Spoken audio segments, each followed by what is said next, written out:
అభివృద్ధి జరిగితే ఆ ప్రాంతంలో భూములకు విలువ ఉంటుంది. ఇరిగేషన్ వస్తే ఆ ప్రాంతంలో ఆ భూమికి విలువ పెరుగుతుంది.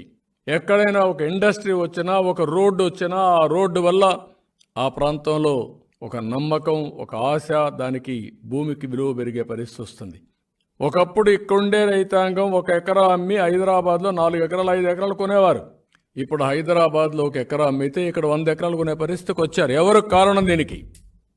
10 సంవత్సరాలు తెలంగాణ రాష్ట్రాన్ని పట్టి పీడించి ఈ రాష్ట్రాన్ని సర్వనాశనం చేసి 10 ఏళ్లలో 100 ఏళ్లకు సరిపోయే విధ్వంసం చంద్రశేఖరరావు చేసి తెలంగాణ ఒక స్థాయికి వచ్చింది.